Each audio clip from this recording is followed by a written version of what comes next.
कि ज़्यादा दिखाई दे रहे हैं या कम दिखाई दे रहे हैं, लेकिन मेरा प्रयास ये है कि जहाँ मेरे अपने बुलाते हैं वहाँ उनके बीच में रहना चाहिए।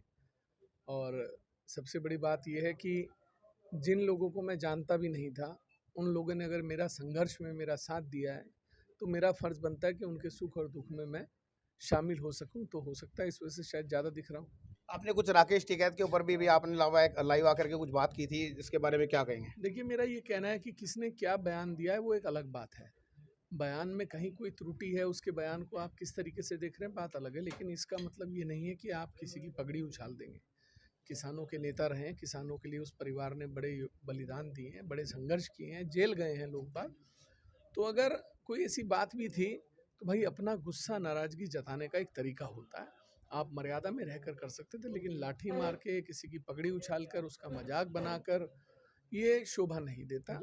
उन्होंने किसानों के लिए बहुत बड़ी लड़ाई लड़ी है, किसान बिल के खिलाफ उन्होंने बहुत बड़ी लड़ाई लड़ी है। वो अकेले जब रह गए तो उनके आंसू निकल आए थे, संघर्ष किया है। तो मेरा ये मानना है कि एक आदमी ने जीवन भर संघर्ष किया है, और अगर उसके कहीं शब्दों में कोई हेर फेर हो गया है, जब हमें पता है कि उसकी नीयत खराब नहीं है, उसके शब्दों से हम उसकी नीयत में खोट नहीं मान सकते, तो मुझे लगता है कि उनके साथ ऐसा दुर्व्यवहार नहीं करना चाहिए। सर, कल एक पंचायत हुई और उस पंचायत के अंदर आपने देखा कि पहले कहते कि राजनीतिक दल नहीं होने चाहिए, उसमें काफ़ी सारे तमाम जो सपा के नेता हैं, कई सारी पार्टियों के नेता उसमें दिखाई दिए, उसे कैसे देख रहे हैं? देखिए, क्या है कि भाई पहले भी जब वहाँ चुनाव हुआ है और एक गठबंधन ने प्रत्याशी को लड़ाया, तो सभी लोगों ने मिलकर चुनाव लड़ा और वो सभी के संपर्क में हैं सब। तो भाई किसी को कोई आने से नहीं रोक सकता। आज हमारा कार्यक्रम है परशुराम जयंती का, परशुराम जन्मोत्सव का, शोभा यात्रा है, सर्व समाज के लोग आए हुए हैं।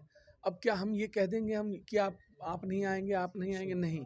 ये तो जब कोई सामूहिक कार्यक्रम होता है तो उसका प्रतिभाग उसमें कोई भी व्यक्ति कर सकता है। बोल भगवान परशुराम की जय, बोल भगवान परशुराम की जय। वीडियो भी वायरल हुई है, पगड़ी जो है कहीं ना कहीं पीछे से गिरी हुई है, उनके द्वारा उन्होंने माफ़ी मांग ली कि पगड़ी उन्हीं के द्वारा गिरी गई थी, तो उस प्रकरण को कैसे देख रहे हैं?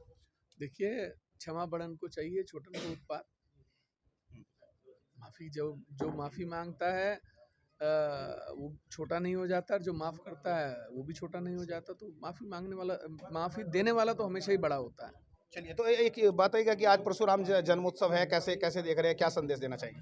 देखिए, हम सभी लोग जो हैं परशुराम जी के वंशज हैं, हम में उन्हीं का डीएनए है, उन्हीं के जैसा तेज है, उन्हीं के जैसा पराक्रम है।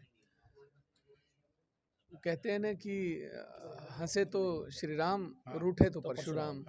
तो भाई हम सभी जो भी हैं उन्हीं के वंशज हैं। और वैसे उमेश जी अभी रूठे हुए हैं या किस तरह के हुए हम हैं? इतनी जल्दी रूठते नहीं हैं, लेकिन जब रूठते हैं तो आपने जनवरी और फरवरी में आपने देख लिया। बोल भगवान परशुराम की जय। जब रूठे तो कहीं ना कहीं कुछ अलग ही मूड में दिखाई दिए।